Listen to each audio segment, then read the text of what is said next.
ये दर्दनाक वाक़या उस वक्त पेश आया जब समुंदर की गहराई में 5 डाइवर्स को तेल इंपोर्ट करने वाले बड़े पाइप्स की मरम्मत करनी थी।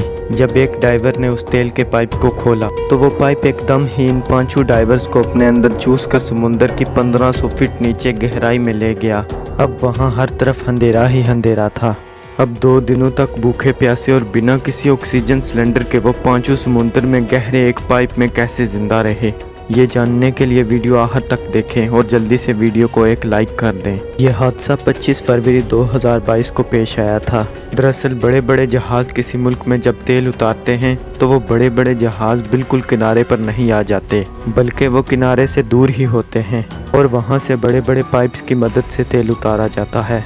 अब इन्हीं पाइप्स में से किसी एक को ठीक करने के लिए पारिया कंपनी ने अपने 5 स्कूबा डाइवर्स को नीचे भेजा। अब वो समुद्र के अंदर एक ऐसे कमरे में थे जहां हवा मौजूद थी। मतलब कि जैसे आप पानी के गिलास को उल्टा करके पानी के भरे हुए टब में बगैर गिलास टेढ़ा किए हवा समेत नीचे तक ले जाएं तो भी गिलास में हवा होने की वजह से पानी दाखिल नहीं होगा। अब वो 5 डाइवर्स भी एक ऐसे ही कमरे में थे जिसमें हवा को ऊपर से दबाकर समुद्र में लाया गया था। जब वो उस कमरे में पहुंचे तो उन्होंने अपने स्कूबा डाइविंग वाले कपड़े उतार दिए और इस कमरे में हवा जमा थी, इसमें वो सांस लेने लगे और आराम से अपना काम करने लगे। अब इस कमरे के दरमियान में वो तेल वाला पाइप लगा था और वो यहाँ से लेकर समुद्र के नीचे से होता हुआ समुद्र के बहुत आगे से बाहर निकला हुआ था और वहाँ आगे जहाज़ ठहर कर तेल इस पाइप के ज़रिए ज़मीन तक पहुँचाते थे।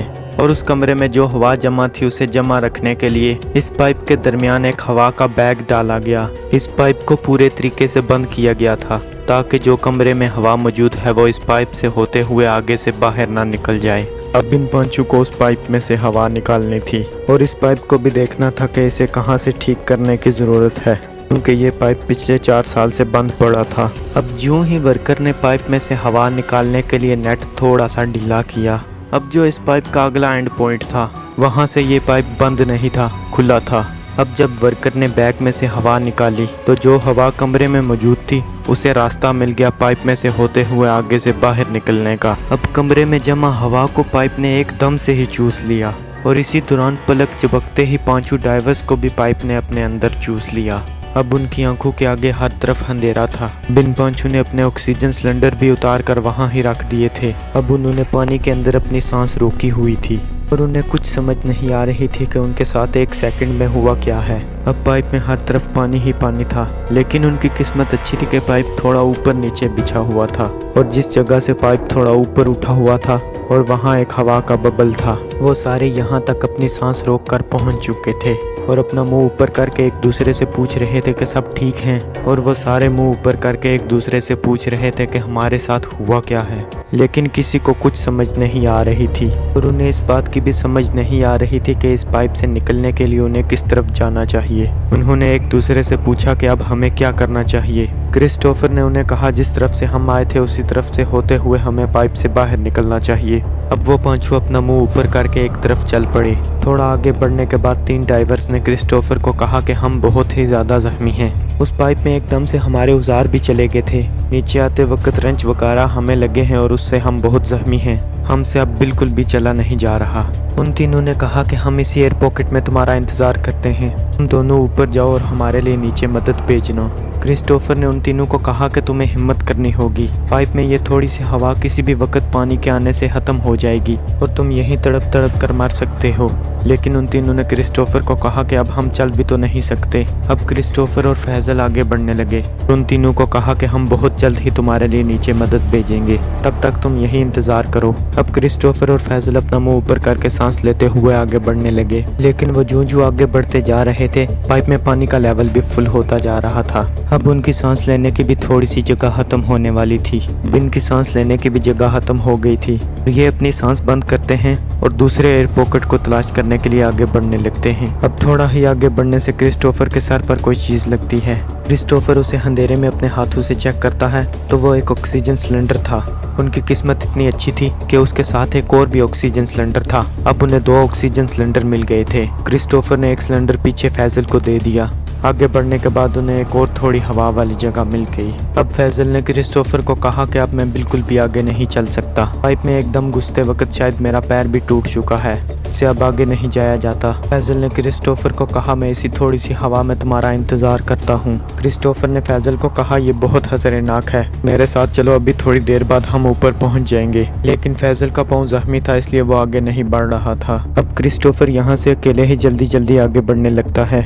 अब क्रिस्टोफर थोड़ा आगे चलने के बाद वहां पहुंच जाता है जहां से ये पाइप सीधा ऊपर जाता है। क्रिस्टोफर को इस बात का भी डर था कि अगर ये गलती से ऊपर होने वाला पाइप समुद्र के किनारे के बजाय समुद्र के दरमियान पानी के अगले हिस्से में हुआ, इतने दूर से वापस आना नामुमकिन है क्योंकि इतनी ऑक्सीजन ही नहीं है। अब क्रिस्टोफर जल्दी जल्दी इस पाइप में सीधा ऊपर जाना शुरू हो गया।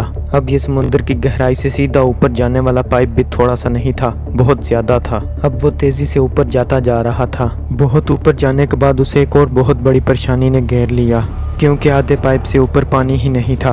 पानी से मुंह बाहर निकालकर अब वो सांस तो ले सकता था, लेकिन वो जितना तैर के नीचे से ऊपर आया था उतना ही फासला अभी ऊपर और था और वो परेशान था कि अब यहाँ से वो ऊपर कैसे जाएगा। अब उसने अपने हाथ इधर उधर घुमाए तो उसके हाथ में एक संगल लगी। ये संगल सीधा ऊपर से नीचे आ रही थी। अब उसने इस संगल को पकड़कर ऊपर चढ़ना चाहा, लेकिन ज्यों-ज्यों वो संगल को पकड़कर नीचे खींचता वो संगल नीचे आती जा रही थी। अब उसने सोचा कि अगर मैं ऐसे ही इस संगल को नीचे खींचता रहा तो ये सारी संगल नीचे आ जाएगी। अब उसने उस संगल को जोर जोर से हिलाना शुरू कर दिया ताकि अगर कोई ऊपर हुआ तो वो ये आवाज सुन सके। कुछ देर ये संगल हिलाने के बाद उसे महसूस हुआ कि शायद ऊपर से ये संगल किसी ने पकड़ ली है और ऊपर से उसे ये आवाज आई कि संगल मैंने पकड़ ली है, जो कोई भी है ऊपर आ जाए। अब उसकी खुशी का ठिकाना नहीं था। वो इस संगल को पकड़कर जल्दी जल्दी ऊपर चढ़ने लगा। अब वो ऊपर पहुंच चुका था। उसने वहां देखा कि वहां रेस्क्यू टीम पहुंच चुकी थी और उन्होंने उसे बताया कि हमें पता चल चुका था कि यहाँ कोई हादसा हुआ है। अब वो बहुत खुश था कि मैं जिंदा बच गया हूँ और मेरे दोस्तों को भी अब जिंदा बचा लिया जाएगा। लेकिन रेस्क्यू टीम उस संगल को नीचे हिला रही है ताकि कोई और भी इस संगल को पकड़कर ऊपर आ जाए। फिर उन्होंने क्रिस्टोफर से पूछा कि बाकी तुम्हारे दोस्त इस संगल को पकड़कर ऊपर क्यों नहीं आ रहे। फिर क्रिस्टोफर ने उनको पूरी स्टोरी सुनाई कि हमारे साथ किस तरह हादसा हुआ है और उसके दोस्त समुद्र की गहराई में थोड़ी सी हवा की बदौलत किस किस पॉइंट पर जिंदा हैं। और वो ये सब सुनकर बहुत हैरान हुए कि तुम्हारे साथ इतना बड़ा हादसा हुआ है। क्रिस्टोफर ने रेस्क्यू टीम को कहा कि अब तुम सब नीचे जाओ और मेरे दोस्तों को जिंदा बचा कर लाओ, ऐसा न हो कि वो वहाँ ही तड़प तड़प कर मर जाएं। लेकिन हैरानगी की बात यह हुई कि रेस्क्यू टीम कहने लगी कि हम अपनी जान जोखिम में डालकर उन सबको नहीं बचाएंगे। तो सब क्रिस्टोफर को कहने लगे कि क्या अब तक वो जिंदा भी हैं कि नहीं। क्रिस्टोफर ने उन्हें बताने की कोशिश की कि अभी तक वो नीचे जिंदा हैं और तुम सब जल्दी से नीचे जाकर उन्हें बचाओ, लेकिन वो सब ये बात मानने को और नीचे जाने को तैयार ही नहीं थे। अब क्रिस्टोफर ने उस पाइप में जोर जोर से आवाजें देना शुरू कर दी और किसी चीज से उस पाइप को जोर जोर से मारना शुरू कर दिया। अब उसके दोस्तों की भी नीचे से चिल्लाने की आवाजें आने लगी, लेकिन रेस्क्यू टीम अभी भी नीचे नहीं जा रही थी। क्रिस्टोफर ने उन्हें कहा कि कोई बात नहीं, अगर आप नीचे नहीं जाना चाहते मुझे एक नया ऑक्सीजन सिलेंडर दो, मैं खुद अपने दोस्तों को बचा लाऊंगा। लेकिन रेस्क्यू टीम को ये बात भी मंजूर नहीं थी। इस पर भी उन्हें शर्म आ रही थी। उन्होंने क्रिस्टोफर को जबरदस्ती बोट पर बिठाया और जाकर हॉस्पिटल में एडमिट करा दिया। अब क्रिस्टोफर डॉक्टर्स को भी कहता रहा मुझे कुछ भी नहीं हुआ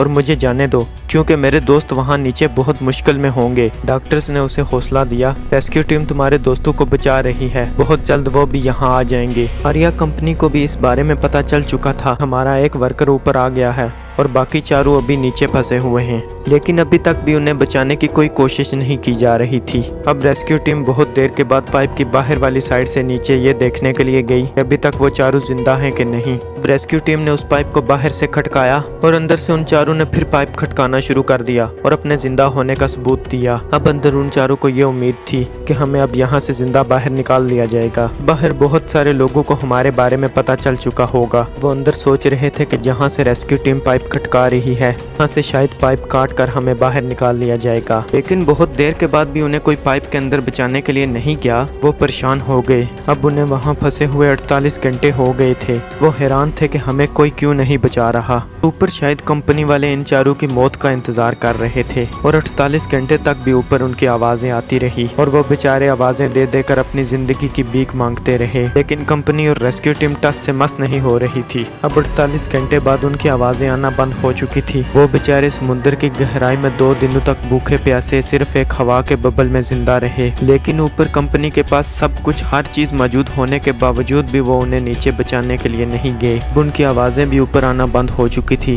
वो शायद थोड़ी सी हवा भी पानी के आने से खत्म हो चुकी होगी। और फिर कंपनी ने उस पाइप को फ्लैश करके 2 दिनों बाद उनकी लाशें बाहर निकाली। इन चारों के घर वालों ने इनकी मौत का जिम्मेदार इस कंपनी को ठहराया और इनकी मौत पर वहाँ बहुत शोर मचा, लेकिन ना ही पारिया कंपनी बंद हुई, ना ही इस बात से उन्हें कोई फर्क पड़ा, क्योंकि वो शायद एक सरकारी कंपनी थी।